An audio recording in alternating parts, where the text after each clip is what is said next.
पहला अध्याय हमने कल कर लिया, आज है दूसरा अध्याय। दूसरे अध्याय का विषय वस्तु क्या है? तो दूसरे अध्याय में क्या बताया गया है? दूसरे में है धर्म का प्रमाण, जात आदि कर्म संस्कारों का अनुष्ठान अर्थात जात कर्म से लेकर के अंत्येष्टि तक 16 जो संस्कार होते हैं उनका वर्णन है। ब्रह्मचारी के व्रत को धारण करना, इनका वर्णन है। शिष्य के कर्तव्य, गुरुजनों आदि का अभिवादन कैसे करें, नियमों का सूक्ष्म रूप से वर्णन मिलता है। अब है सबसे पहले धर्म का प्रमाण है, तो धर्म का लक्षण क्या है? ये आपसे कई बार पूछा भी जाता है। तो धर्म बोलते हैं हम वेद अखिलो धर्म मूलम, अर्थात संपूर्ण वेदों से जो लिया गया है वो ही धर्म का मूल है, या चारों वेद ही धर्म का मूल है।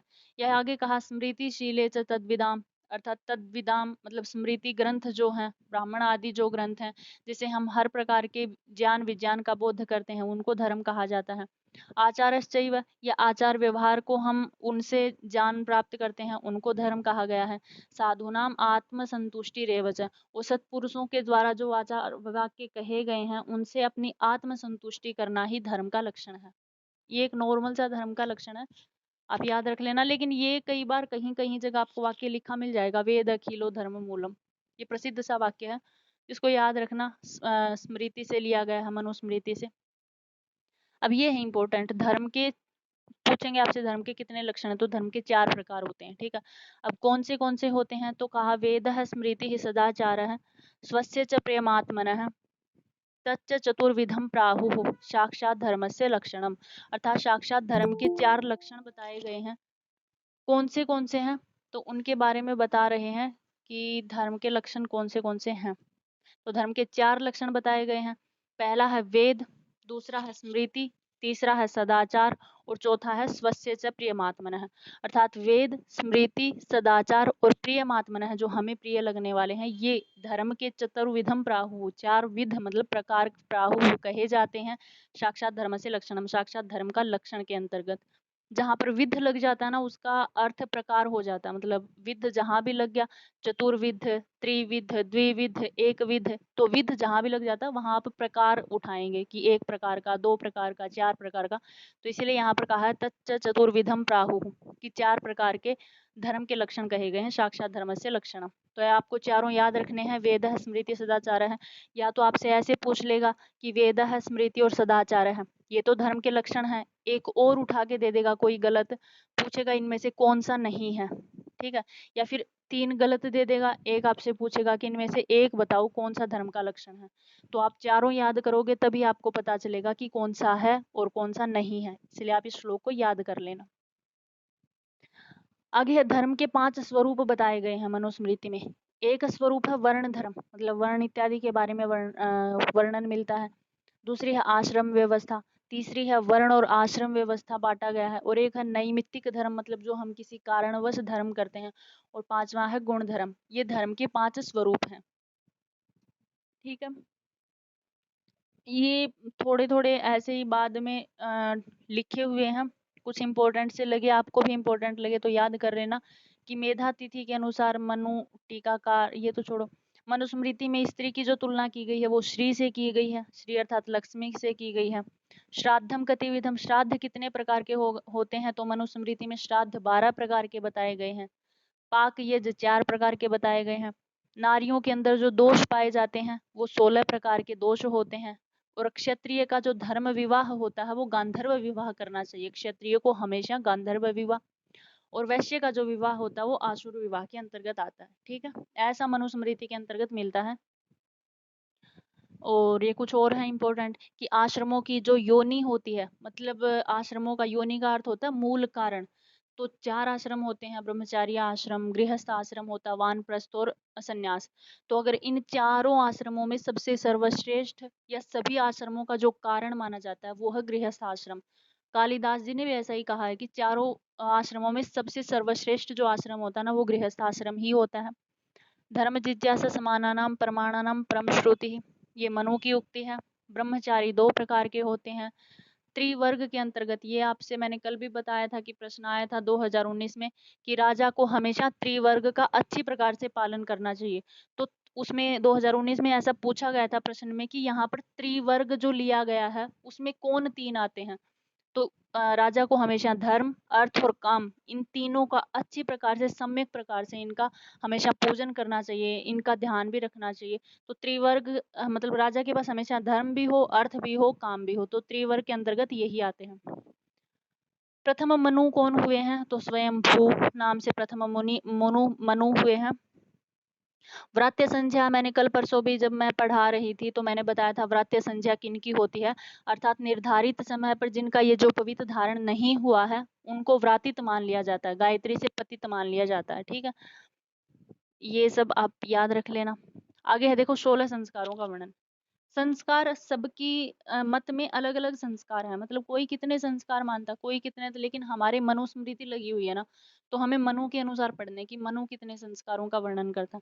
तो देखा जाए संस्कारों के बारे में जब बात आई गई तो इतना भी देख लो कि गौतम जो है ना वो 40 संस्कार मानते हैं, और वही खानस जो है वो 18 संस्कार। ये गौतम धर्म सूत्र जिन्होंने गौतम ऋषि ने लिखा है वही गौतम है, और वही खानस स्रोत सूत्र, वही खानस गृह सूत्र जिन ऋषि ने लिखा है वही वह खानस है, उनके अनुसार 18 संस्कार होते हैं।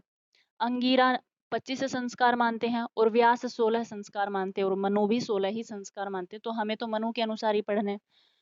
तो मनु के अनुसार 16 संस्कार कौन से होते हैं? तो पहला है गर्भाधान संस्कार, मतलब गर्भ से जो पूर्व में ही गर्भ का जब आधान करना होता है तभी किया जाता है।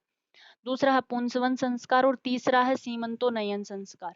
ये तीन जो संस्कार हैं वो जन्म से पूर्व होते हैं। अगर आपसे पूछ लिया जाए कि जन्म से पूर्व कितने संस्कार होते हैं, तो 3 संस्कार होते हैं। कौन से होते हैं? तो एक गर्भाधान संस्कार है, एक पुंसवन संस्कार है, एक सीमंतोन्नयन संस्कार है। आपको तीनों याद रखने हैं। तो गर्भाधान तो मतलब जब गर्भ आधान करना चाहिए उस समय, मतलब करने के बारे में जब सोचा हो तो उस समय इसका वर्णन करना किया जाता है। पुंसवन संस्कार जो होता है वो जन्म से पूर्व में ही किया जाता है, मतलब बच्चे की शुद्धि के लिए किया जाता है। और सीमंतोन्नयन संस्कार होता है वो भी चौथे मास में ही कर लिया जाता है, कि सीमंतार्थ बाल, केश, गर्भ की शुद्धि इत्यादि के लिए किया जाता है। आपसे ये नहीं पूछेगा किसके लिए किया जाता है, लेकिन हाँ इतना पूछ लेगा कि जन्म से पूर्व कितने संस्कारों का वर्णन। तो जन्म से पूर्व 3 संस्कार होते हैं। कौन से ये आप पढ़ लेना।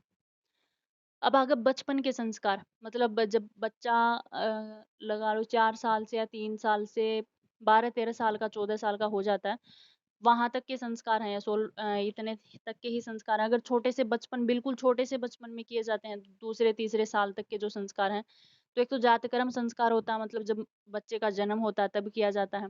दूसरा नामकरण होता है। एक बार पूछा गया था कि नामकरण जो संस्कार होता है वो कब किया जाता है, तो नामकरण बच्चे का 10वें या 12वें दिन किया जाता है। ठीक है, अगर 10वें 12वें दिन किसी वजह से ना कर पाए तो मतलब कोई अच्छा सा नक्षत्र देख के, कोई अच्छी सी तिथि देख के भी कर सकते हैं। मतलब ये दोनों वहां पर मिलते हैं, मनुस्मृति में ऐसा वर्णन मिलता है। लेकिन अगर देखा जाए तो 10वें 12वें दिन किया जाना चाहिए। ठीक है, ये आगे है निष्क्रमण संस्कार। निष्क्रमण संस्कार होता है बाहर निकालना, कि बच्चे को बाहर कब निकाला जाता है। तो निष्क्रमण जो संस्कार होता है वो चौथे मास में किया जाता है, मतलब जब बच्चा 4 मास का हो जाता है तब बच्चे को बाहर निकालना चाहिए। आगे है अन्नप्राशन संस्कार।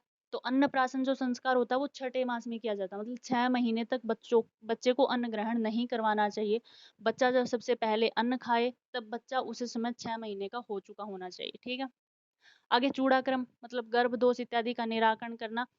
ये जो संस्कार होता है, मतलब उसके बाल कटवाना, ये सब संस्कार या तो पहले वर्ष में कर देना चाहिए। अगर पहले वर्ष में किसी कारणवश अगर हम न कर पाए तो तीसरे वर्ष में गर्भ आदि दोषों के निवारण के लिए किया जाता है। आगे है कर्णवेद्य संस्कार, मतलब बच्चे का कर्ण छिदवाना, ये सब है। आगे है विद्या से रिलेटेड जो संस्कार है, एक विद्यारंभ संस्कार है, मतलब बच्चा 5 वर्ष की आयु में जब विद्यारंभ कर देता है तब करना चाहिए। दूसरा उपनयन संस्कार। उपनयन में मतलब 8वें वर्ष में, ये जो पवित्र संस्कार जिसको बोलते हैं, तो ब्राह्मण का 8वें वर्ष में कर देना चाहिए, क्षत्रिय का 11वें वर्ष में कर देना चाहिए, और वैश्य का 12वें वर्ष में कर देना चाहिए। आगे वेदारंभ संस्कार करना चाहिए, शिक्षा से संबंधित संस्कार है। के शांत संस्कार है वो 16वें वर्ष में करना चाहिए, और समावर्तन जो संस्कार है वो स्नातक हो जाने के बाद में कर देना चाहिए। और उसके बाद में विवाह संस्कार करना चाहिए जो गृहस्थ संस्कार है। और उसके बाद में अंत्येष्टि अर्थात मृत्यु के पश्चात जो संस्कार किया जाता है, अर्थात अंतिमिष्टि, अंतिम जो यज्ञ किया जाता है मृत्यु होने के बाद में, उसको अंत्येष्टि संस्कार बोलते हैं। तो ये 16 प्रकार के संस्कार होते हैं। ठीक है, आपको नंबर वाइज याद रखने हैं। जन्म से पूर्व में कितने संस्कार होते हैं, बचपन के कौन सा संस्कार है, विद्या से रिलेटेड कौन सा संस्कार है, या विवाह से संबंधित कौन सा संस्कार है, या मृत्यु के पश्चात कौन सा संस्कार किया जाता है, तो आपको सब पढ़ना है, ठीक है। कौन से वर्ष में कौन सा संस्कार करना है, तो आपसे कुछ भी पूछ सकते हैं, तो आपको ये 16 के 16 इसी प्रकार से याद करने हैं। तो इनका बताया गया मोटा मोटा कि गर्भाधान, पुंसवन और सीमंतोन्नयन, ये 3 जो संस्कार होते हैं वो जन्म से पूर्व दोष के निवारण के लिए और शुद्धि के लिए किए जाते हैं। आगे है जातकर्म संस्कार, अर्थात जहाँ पर नाभि छेदन से पूर्व में किया जाता है, मतलब बच्चे का जन्म होता है तब जातकर्म संस्कार होता है। आगे है नामकरण संस्कार। नामकरण संस्कार 10वें या 12वें दिन नामकरण करना चाहिए। मैंने बताया था पहले कि 10वें या 12वें दिन इसका नामकरण संस्कार होना चाहिए बच्चे का। और ब्राह्मण का जो नाम रखा जाना चाहिए वो मंगल कारक नाम होना चाहिए, मतलब मंगल का आधिकारिक होना चाहिए, मंगल का सूचक होना चाहिए। और क्षत्रिय का जो नामकरण होना चाहिए वो बल से सदृश होना चाहिए, क्योंकि क्षत्रिय प्रजा की रक्षा करने के लिए बनाए गए हैं। तो क्षत्रिय का जो नामकरण होता है वो बल सदृश होना चाहिए। और वैश्य का जो नाम होना चाहिए वो धन सदृश होना चाहिए, क्योंकि वैश्य व्यापार के अंतर्गत आते हैं, इसलिए धन से सदृश इसका नाम रखें, धन का सूचक हो ऐसा नाम रखें। और शूद्र जो हो वो दीनता का सूचक होता है, ठीक है, मतलब दीन, शुश्रूषा, सेवा इत्यादि ऐसा कुछ नाम रखना चाहिए। आगे है निष्क्रमण। निष्क्रमण संस्कार, बालक का निष्क्रमण संस्कार चौथे महीने में करना चाहिए, अर्थात बच्चे को बाहर निकलना चाहिए। कौन से महीने में? चौथे महीने में। अन्नप्राशन संस्कार, छठे महीने में अन्नप्राशन संस्कार करें। चूड़ाक्रम, प्रथम और तृतीय वर्ष में या तो पहले वर्ष में या तीसरे वर्ष में बच्चे का सिर मुंडवाना चाहिए।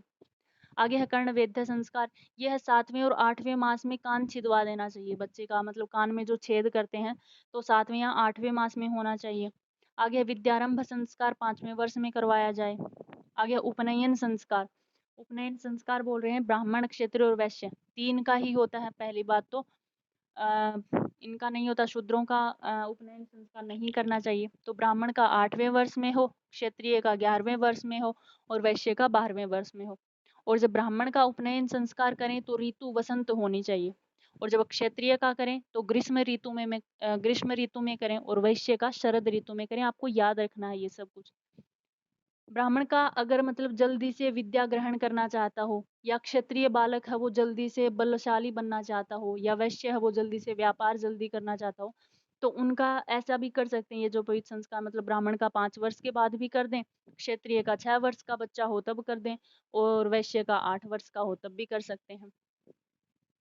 आगे ये जो पवित्र की समाप्ति कब होती है, मतलब इससे पहले पहले, इस वर्ष से पहले पहले ये जो पवित्र संस्कार हो जाना चाहिए, वरना इस समय के बाद अगर ये जो पवित्र संस्कार होता है या नहीं होता है उसका तो वो व्रातित माने जाते हैं। तो इसलिए समय निर्धारित किया गया है कि ब्राह्मण का 16वें वर्ष के बाद में ये जो पवित्र संस्कार नहीं होगा, मतलब अगर करना है तो 5 साल से लेकर के 16वें से पहले पहले कर देना चाहिए।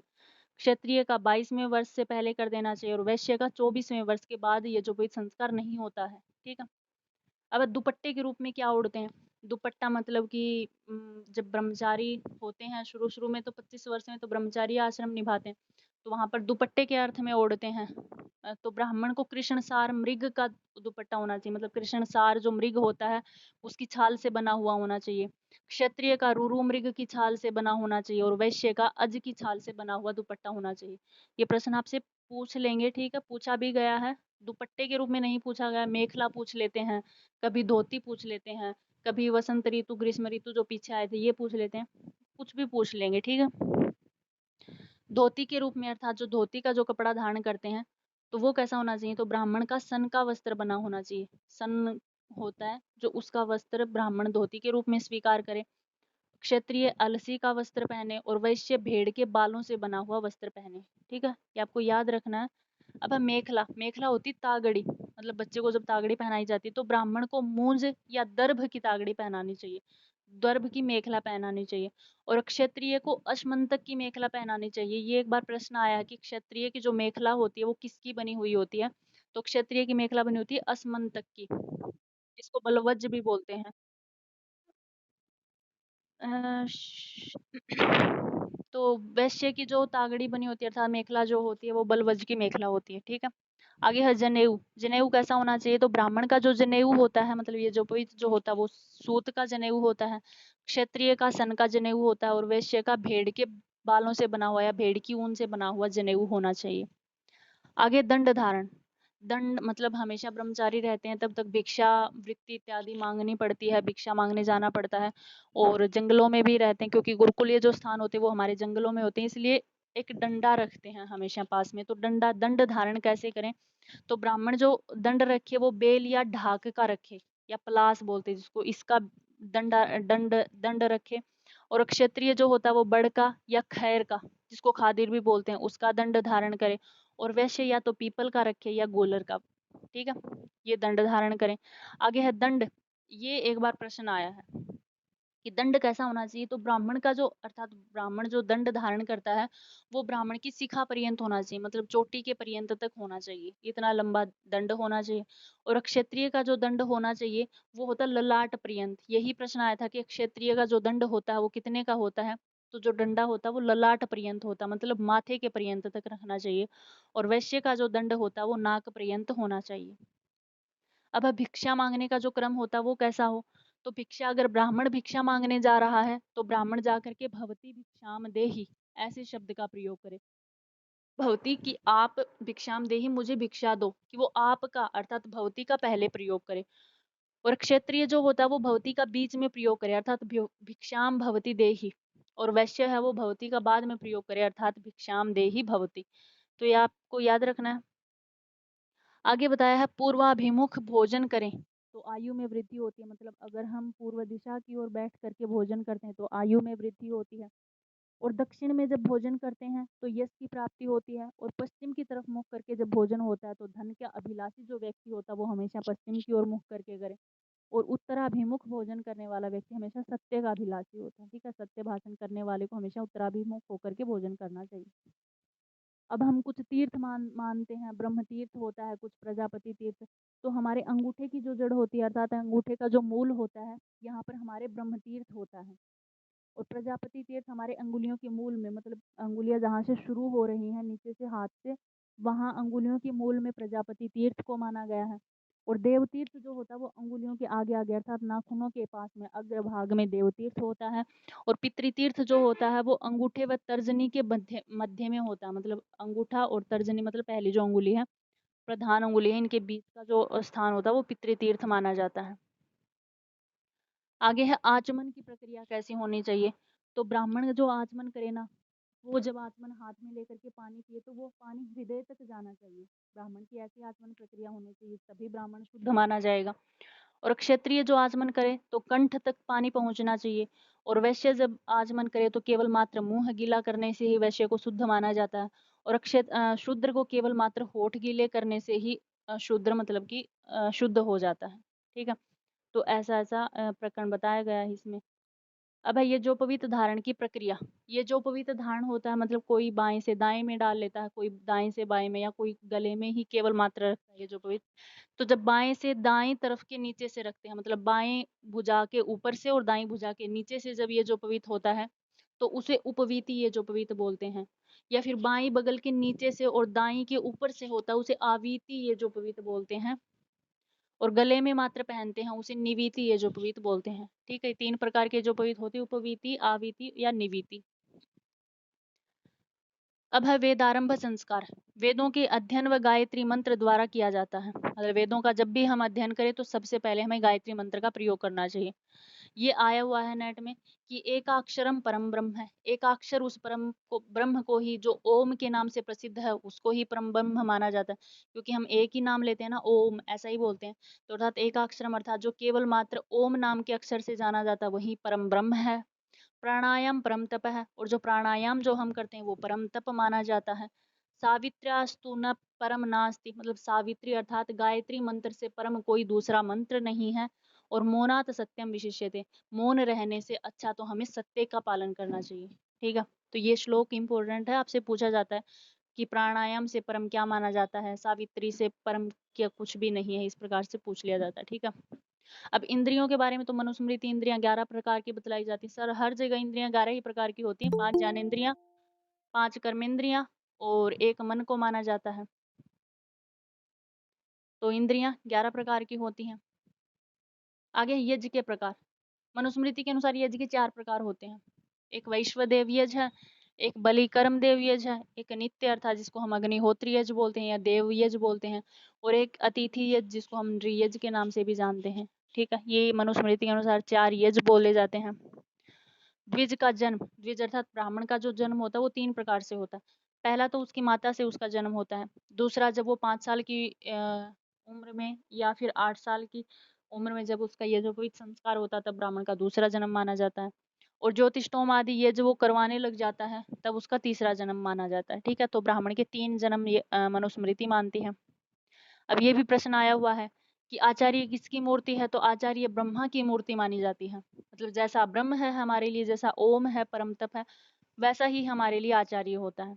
और पिता को प्रजापति, ये पूछा गया था प्रजापति किसकी मूर्ति होता है, तो पिता प्रजापति की मूर्ति माना जाता है। ठीक है, जैसा हमारे लिए प्रजापति ब्रह्म परमात्मा है वैसा ही हमारे लिए पिता है। पृथ्वी की मूर्ति माता को माना गया है और भ्राता अपनी स्वयं की मूर्ति होता है। ठीक है, और अगर लोक के बारे में देखें तो भू भुवः स्वः 3 लोक है, मतलब भूमि लोक, अंतरिक्ष लोक और स्वर्ग लोक। तो माता को भूमि माना जाता है, पिता को अंतरिक्ष माना जाता है और आचार्य को स्वर्ग माना जाता है। आप याद रखना ये। अगर आश्रमों में देखा जाए तो माता को ब्रह्मचर्य आश्रम माना जाता है, पिता को गृहस्थ आश्रम माना जाता है और आचार्य को वानप्रस्थ की संज्ञा दी जाती है। अग्नि, माता को दक्षिणाग्नि माना जाता है। अग्नि 3 ही प्रकार की होती है, दाक्षिणाग्नि, गार्हपत्य अग्नि और आहवनीय अग्नि। दक्षिणा जो अग्नि होती है वो दक्षिण दिशा की होती है और गार्हपत्य जो अग्नि होती है वो पश्चिम दिशा की होती है, पश्चिम दिशा की मानी जाती है। और आहवनीय जो अग्नि होती है वो पूर्वाभिमुख होकर के अग्नि होती है, अर्थात पूर्व दिशा की मानी जाती है। तो उत्तर दिशा की कोई अग्नि नहीं है, 3 ही दिशाओं की अग्नि है। तो इसमें दक्षिणाग्नि जो होती है वो माता मानी जाती है। गार्हपत्य की अग्नि की जो अगर उपमा दी जाती वो पिता को, और आहवनीय जो अग्नि के समान माना जाता है वो है आचार्य को। वेदों में माता को ऋग्वेद माना जाता है, पिता को यजुर्वेद की पदवी दी गई है और आचार्य को सामवेद का स्थान दिया गया है। ठीक है, अब है केशांत संस्कार। केशांत संस्कार गोदान करना पड़ता है इसमें। केशांत संस्कार ब्राह्मण का 16वें वर्ष में होता है, क्षत्रिय का 22वें वर्ष में होता है और वैश्य का 24वें वर्ष में होता है। जब इनका होता है तो इनको गौ का दान करना पड़ता है। और समावर्तन संस्कार आपको पता ही है, वेदाध्ययन के उपरांत जब हमारा स्नातक हो जाता है तो स्नान कर्म करके गुरु गृह से लौटते समय हम समावर्तन संस्कार हमारा होता है। उसके बाद विवाह संस्कार होता है, अर्थात शिक्षा की समाप्ति जब हम कर लेते हैं तो गृहस्थ आश्रम में होने वाला जो प्रवेश होता है उसको हम विवाह संस्कार बोलते हैं। मनोमत के अनुसार 8 प्रकार के विवाह होते हैं। अब है अंत्येष्टि संस्कार। अंत्य मतलब अंतिम और इष्टि मतलब यज, अर्थात अंत में होने वाला जो यज होता है, मतलब जिस यज को हम आत्मा और परमात्मा को मिलाने के लिए करते हैं वो होता है अंत्येष्टि संस्कार। ये था आपका द्वितीय अध्याय मनुस्मृति का। तो इसमें संस्कारों के बारे में आपने पढ़ा और संस्कार ही आए हैं लगभग, तो और तो क्या ही आया है। तो आप बताओ किसी को समझ में ना आया हो